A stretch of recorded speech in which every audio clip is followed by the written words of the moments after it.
As a creative aspect, TV is one of the best things that we do as a species. Along with music and film and books, they bring out the best creative of all of us. They entertain and they bring so much joy to many. They invoke emotion and enable us to feel things that we bury sometimes deep down. That's what this podcast is for. Welcome to A Million Little TV Shows. This is what I call the breakdown while I break down. Each week I will go through a different TV show, a different season of that TV show, and different episodes of that show. And I will break down not only emotions, but I will break down stories from my life, and let you know why these TV shows mean so much to me, and why I believe that they are some of the most important shows out there. This podcast is here to highlight a lot of smaller TV shows, or TV shows that don't really get a platform, because we know of a bunch of TV shows that get a multitude of different podcasts. Ted Lasso, Game of Thrones, The Office, they've all got several podcasts out there analysing all types of different things. But there's not many out there for the little guy, and that's what I'm trying to highlight. So each week I will go through a different show, different seasons, different episodes, and I will go across all different kinds of genres and different countries to bring you what I believe is some of the best TV out there. So I'm glad you're here with me. I'm glad you're here for this journey. And if you've watched the shows before and you wanted to come here and get an analysis on them and have someone go through them and pick out bits that you might have enjoyed, then I'm glad you are here. If, however, you have never watched the show and you just want to come and have someone talk in your ear about different TV shows, I'm glad you are here. But I hope that it inspires some people to go and seek out these TV shows. They deserve to be watched. They were made with love and care, and they are the same as this podcast, made with love and care. I am your host, Mike, and I will take you through every adventure, every horror, every piece of drama, and I hope that you enjoy the show.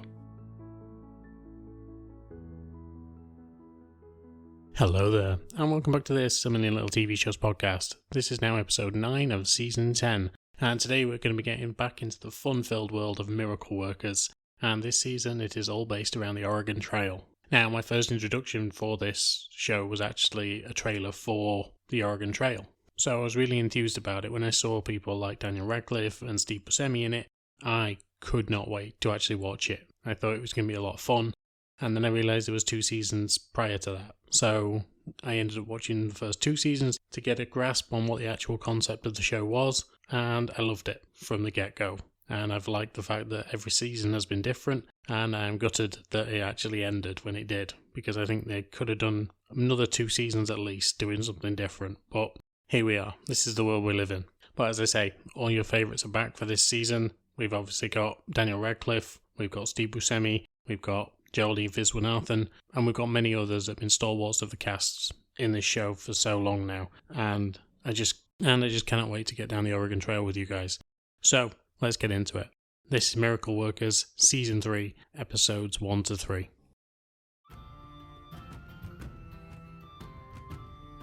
Episode 1, Hitting the Trail. So we meet Reverend Zeke, and it would seem that the town that he is living in is dying around him. Now, at the time that this show came out, it was at the height of COVID, which I'm impressed they got away with a lot of stuff that they did so well in this particular episode, especially because they comment on making sure that people are 6 meters apart and that there is a massive plague going through the town and that people are just dying off. However, that plague is just famine, really, because this town is destitute and there is no real way to pull it out of the bad state that it's in, apart from what Reverend Zeke thinks, played by Daniel Radcliffe, that praying for the town will help. He also thinks that maybe they should take the same journey that Lewis and Clark did and ride the Oregon Trail. And maybe at the end of it there will be salvation. However, he is asked who is going to lead this expedition because nobody in town could actually do this, and he prays for someone to come and save the town and hopefully lead them down the Oregon Trail. The man who shows up, of course, is going to be Steve Buscemi. He ends up walking into the church that the Reverend is in and falls flat on his face. He's been shot and needs some help getting the shrapnel out. Now, it is around about 1840, and it just seems to be like scattergun pellets in his back. And so, before they get infected, he needs them removing. While speaking to the Reverend, he actually introduces himself as Jim Nobody, because they've already been talking about a criminal in the town over who's just gone and robbed a bank, and he's obviously trying to disguise his identity. This man is actually known as Benny the Teen. Nobody at first suspects him, and they just go about their business. He offers to take them down the Oregon Trail, and this is where they feel that the miracle has actually come in, and that their prayers have been answered pretty fucking quickly, in all fairness. And so they round up the wagons and they head out. However, partway down the track, they get stopped by the US Marshals, and they ask if the group has seen this man, Benny the Teen. As they show a poster of what is quite clearly Steve Buscemi, the only person that recognises that Jim Nobody is actually Benny the Teen is the Reverend. Of course, he tries to tell the townspeople about this, but they don't want to know anything. They just want to live their lives and go about getting to the Oregon Trail and getting a better life. They don't care who's taking them there, even though when it's quoted by the Reverend, what if Benny the Teen shoots you in the back? To which one man says, well, we'll have a chat about that when it happens. Which seems to be the way that a lot of things have been running recently. People won't have a chat about it until it actually happens, when there's quite significant things that need to happen, when people are getting shot quite a lot. But I digress. On this trail we also meet Prudence Aberdeen and her husband Todd. Now, Prudence is played by Geraldine Viswanathan, and Todd is played by John Bass, who we've seen them too in the other seasons as well, so we are very familiar to those two cast members. Prudence and Todd have a very strained marriage by the looks of things, and it seems that he is a wealthy man but doesn't want to do anything and just essentially makes his wife do everything for him, but gives her no respect whatsoever. He's also one of those men who thinks that he owns his wife. Now, obviously, it was 1840, and potentially that was the way things worked back then, but I wouldn't agree with it now, and I probably wouldn't have agreed with it then. But I suppose hindsight's a totally different thing, isn't it? So, it's an interesting dynamic between the two of them, and she really does not like her husband. In fact, while she's going along the Oregon Trail, she thinks that she's going to see freedom and have a great life, and then is instantly reminded that actually she's married to this man who is just a bore to her. As they continue along the trail, another man, only known as the Gunslinger, stops the wagon train in front of him. He tells them that he's looking for Benny the Teen, and when they say, we've already spoken to the US Marshals, he says, I don't care about them. I'm looking for him, and I'm a bounty hunter. And there's only one man who has ever eluded me, and it's him. Of course, the Reverend knows that Benny is right with them. He's told the rest of the crew, and they don't care, but he needs to get rid of this man. And so he says, look, he's in my wagon.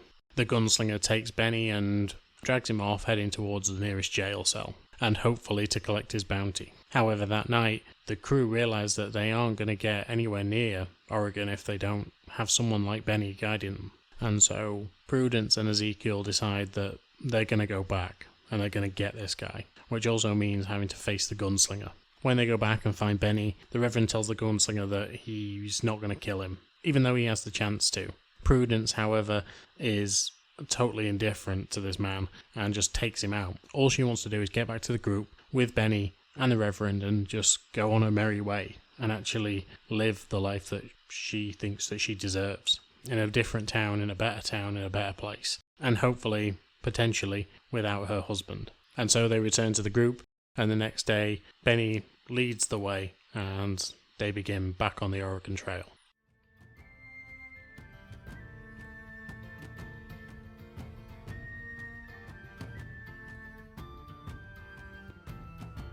Episode 2, Fording the River.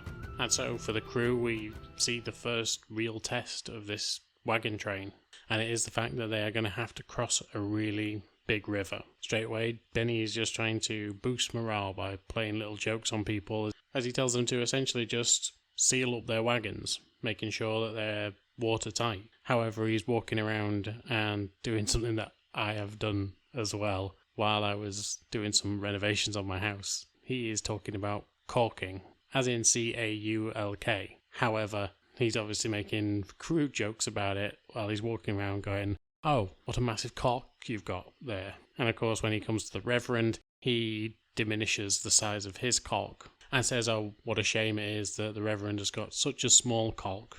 And yeah, I've done it myself. I have done it on several occasions while I've been doing renovations in my house, and it doesn't not make me laugh. It's stupid, it's silly, it's juvenile, but I could not give a fuck. I think it's really funny. The Reverend, however, does not. He thinks that this is juvenile, like I've said, and Benny is trying to upstage him. He speaks to Prudence on this, and it seems that Prudence is going to be his ride or die, I suppose, in the best way of putting this, that she is always going to be his confidant, someone who he always talks to and tries to get things off his chest. It's very similar to the other seasons where she has always been stood by his side, and vice versa. So eventually when they get to the riverbank and they're about to cross, Prudence's husband, Todd, asks, are we all going to actually cross this river? Because that seemed like a stupid idea. There's literally a ferry up the way. I can get on it and just cross the river safely. But of course that's going to cost money. Todd doesn't mind spending the money on him and Prudence, but he wouldn't shell out for the whole town. Let's not forget this is the town that is literally taking him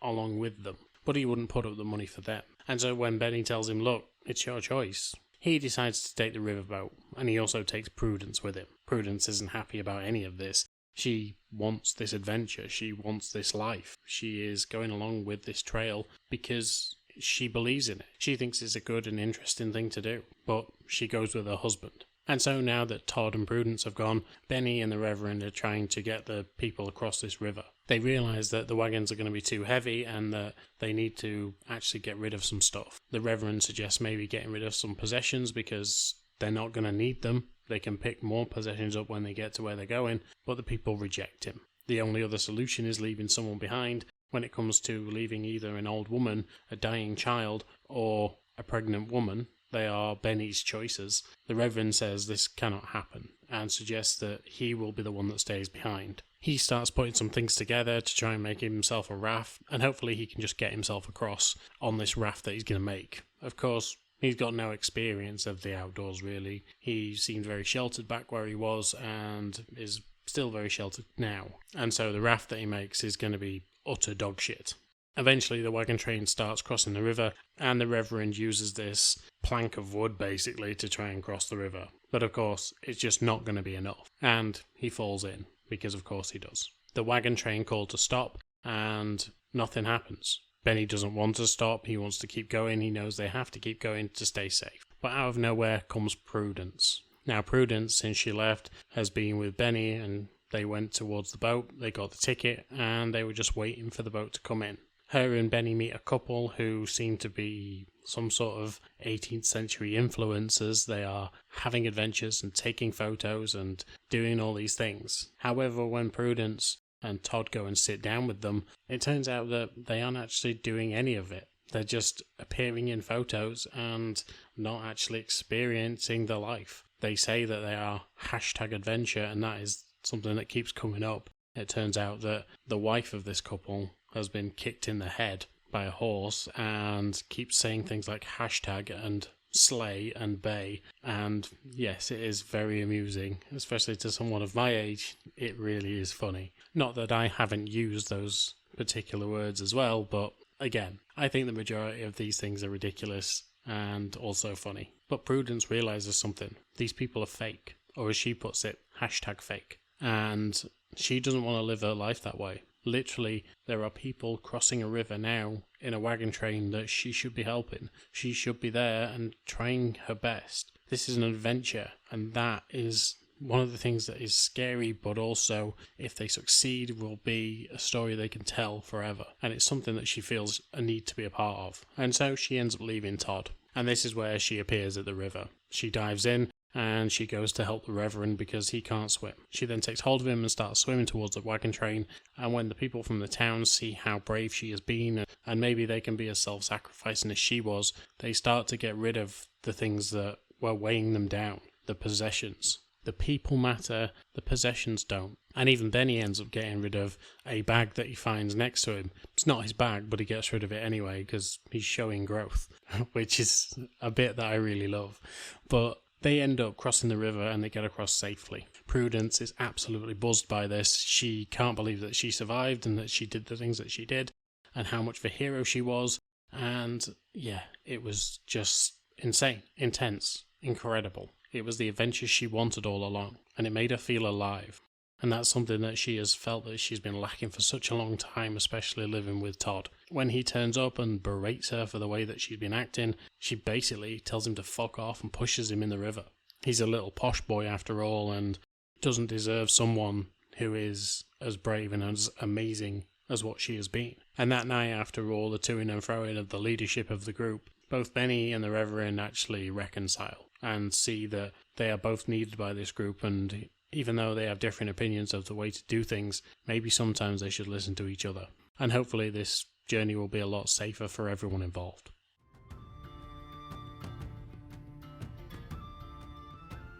Episode 3, Hunting Party. So even though they are trying to move down, obviously the inevitable is going to happen. At some point they are going to run out of food, and it's episode 3 and that is what has happened. However, they know that just over the nearest ridge there is actually a herd of buffalo, and so knowing very little about hunting buffalo, they decide to put a hunting party together led by Todd, who has got some experience in hunting, and they're going to head out and try and bag themselves a buffalo. The Reverend, however, doesn't seem to want to go, but when he's basically mocked and told that he should stay here with the women, he decides to go. He wants to try and impress Prudence and potentially try and upstage Todd. Benny says that he's not going to go, he's not in that game, he prefers shooting people. He uses the phrase, once you've started shooting people, you don't go back. And so they head out. They find this huge herd of buffalo, and straight away Todd is in alpha dickhead mode. He is essentially bouncing around, he's trying to show off his dominance and show that they're going to war against these buffalo that are basically stood in a field doing absolutely nothing apart from eating and just walking around. It's even pointed out to him that one of them is just sort of rolling around in the grass and just enjoying itself. Another has made a friend with a bunny. This is because the Reverend doesn't think that these creatures deserve to die. And so Todd and the Reverend end up getting into a little argument over it. However, when the inevitable happens and a buffalo turns up behind them, Todd, after never actually really killing anything before, manages to shoot it directly between the eyeballs. He's so absolutely pleased with himself when it falls to the ground, but of course, the usual thing happens that happens in these kind of situations. The buffalo isn't dead. It's just laying on the ground and it's suffering. Todd makes a big show of it and says that the Reverend should finish it off since it's his first time hunting and it will make him a man. Like, that's the fucking symbol of manhood, apparently. And the Reverend points out that it's not fair to just kill an innocent animal. However, he is the one who steps forward. He pulls the trigger and ends up getting absolutely splattered with brains. It's a disgusting sight and was quite well done by Daniel Radcliffe. He really played it off well. But after that, he is celebrated as this great buffalo killer. However, when they all stand around trying to take a picture with it, which is a bit of a sick thing to do as well, the Reverend stands away. He doesn't want to look at what he's done, and he certainly doesn't want to celebrate. If the kill was just there for meat or wasn't seen as a trophy by these guys, he may be a little bit more forthcoming with it, but as it is, he isn't happy with the way things have turned out. Todd starts mocking him for his beliefs and the way that he is carrying himself, right up until the point when a bear shows up. This bear starts roaring and running towards Todd and the group, and the Reverend manages to save Todd and run off into the woods, and they end up hiding inside what looks to be some sort of cave that the bear can't get into. As they wait for someone to come and help them out, they reconcile over what happened. Todd tells the Reverend that he was only doing this to try and win back Prudence's heart. He feels that he's lost her over the last few months and that she doesn't want to be with him anymore, but he idolizes her and thinks that they should be together and that he loves her. Speaking of Prudence, she is actually back at base. She's quilting with the other ladies at camp and she's just bored. She's getting a little bit of gossip and she's just kind of done with it. This isn't the life she wanted. She wanted that life of adventure like she had in the last episode. And this isn't really it. She wanted to go hunting with the boys, but they wouldn't let her because she's a girl, and that's just fucking ridiculous because, you know, there's a lot of decent outlaws out there that were women. And so she goes to speak to Benny. Benny is still at camp and he is just basically sunning himself and taking baths and chilling out. She tells him she wants to be a proper outlaw and asks him to teach her. At first, he goes into the theory of how to do it, and honestly, absolutely ridiculous. He's got a chalkboard, he's fucking marking it out like it's a real mathematical equation, and he is teaching her how to be, essentially, a gunslinger. However, she isn't happy with any of this, and tells him, no, I want some real action. Benny tells her, you want real action, you better be prepared for it, because we're going.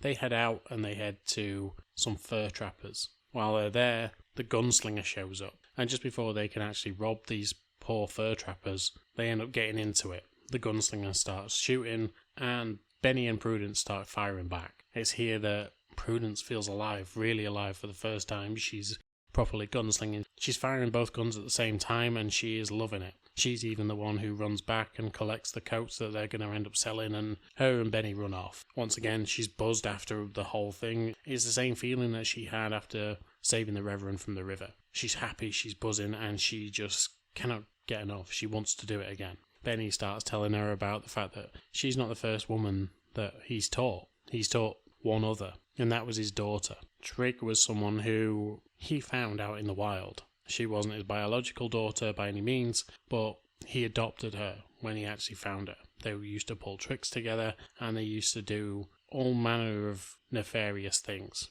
However, one day, after they pulled off a massive robbery, Trig ended up shooting him in the back.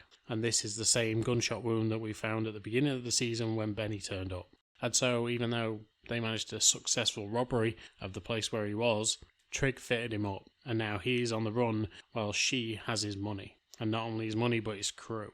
Prudence sees how lonely life on the road for an outlaw like him would be, and she tells him the next day that that's not the life for her. Even though she wasn't thrilled with sitting and doing the quilting and just being a woman in a world of men, it seems good when she's got people around her. And she tells Benny that if he ever needs to, he can just come and sit with them. He doesn't have to be on his own. He has people around him. And so, just as the hunt comes back, we see that Benny has actually joined the group of women and is quilting himself. He's not good at it, but he's quilting, so it's a start, I suppose. However, back at the cave, after they have this heart-to-heart, one of the townspeople, Lionel, comes over and comes to the entrance. He tells them that the bear is asleep and that they should make a run for it now. He tells them that even though the bear's asleep, he's going to make a massive distraction and he's going to make sure the bear follows him instead. We hear straight away outside that as soon as he wakes the bear up, because that's a stupid thing to do, he instantly gets caught by the bear.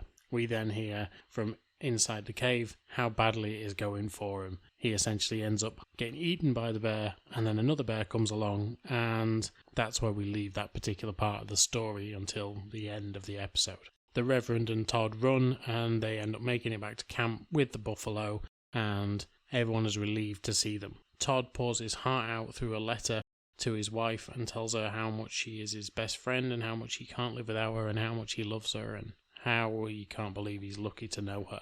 Things like that. She obviously swoons and is enamoured by the sign of affection towards him. However, we know that the Reverend has classed himself as Prudence's best friend. We also know that Todd has also said that the Reverend is her best friend. And so we are led to believe that maybe it was the Reverend who actually wrote this letter and maybe he is the one who is in love with her.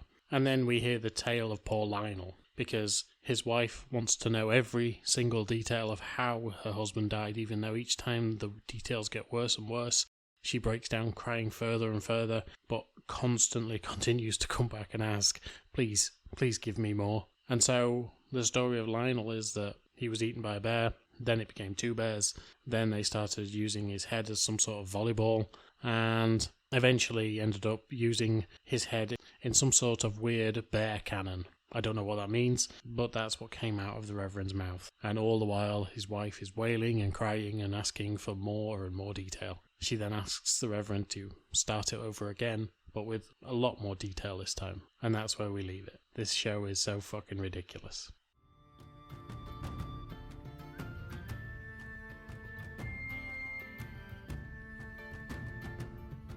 And so this was such a fun start to this series, and this show just doesn't stop getting any more bizarre. It's brilliant, and like I said, the reason this show attracted to me in the first place was because of this Oregon Trail story. Again, I didn't realise that there were other series until I watched it, and it's brilliant. It's absolutely brilliant. As I was watching it, the writing quality isn't quite there when it comes to the show I'm going to compare it to, but the way that the stories are linked together and the way that the actual characters work, it feels very much like an American Blackadder. And again, the writing is nowhere near as funny as Blackadder, but the actual situations that they put themselves in and the ridiculousness of the show and the different eras that it covers, it could be. It could be very much an American type of Blackadder. But yeah, I do love the way this has been done and the fact that, they start off with a reference to COVID just after COVID had really been rampant throughout the world by this point. And then it goes on to have this adventure, this incredible adventure where you can imagine the trials and tribulations of the people that actually did this. But during this episode, you see how daft it can actually be and how funny some of these situations were. The characters in this show are ridiculous. You've got Dan Radcliffe's lovelorn reverend, who knows it's against God to actually interfere in someone else's marriage, but he is in love with Prudence. You've got John Bass being this overbearing prick who doesn't really deserve a wife like Prudence, but you can see that they got married for a reason. There was a relationship there before, there was a love there before, but there are times when he is massively over the top and aggressive and just a bit of an arsehole to her, and she doesn't deserve that. She wants a life of adventure and fun and to actually go and see the world and do things that women don't usually do, especially in that time. But when she eventually gets that life and sees how lonely it is when Benny shows her, she realises that maybe it isn't the life for her. Maybe just being with Todd is what she wants. I think she'll have a change of heart after being that wife for a while, but it's an interesting dynamic right now. And then you've got Benny, this guy who's on the run, who has had this weird, crazy life, but also has lost someone. He's lost his daughter. Even though she wasn't biologically his daughter, she was his daughter because he adopted her. He looked after her for many, many years, and now he's lost her. He's now being hunted by other people for her crimes, and all he wants to do is get back to her. So yeah, the show is funny, it's crazy, and the cast is just brilliant in it. All these different roles that they play. And yeah, I love it. I can't speak highly enough about it. I think it's one of the best shows that came out in and around the pandemic era. And it's such a shame that it doesn't get as much love as it did. It was such a good show on TV. So yeah, I appreciate this show and I really do fucking love it. So I can't wait to get back into it in a couple of weeks. But for now, I'm done. So thank you all for listening. Thank you all for subscribing, doing all the amazing things that you do. Please comment, please like, please share, all that good stuff. I know it comes at the end, but I've got to say it as well. And yeah, thank you all for listening. But until next time, I will speak to you soon. Bye.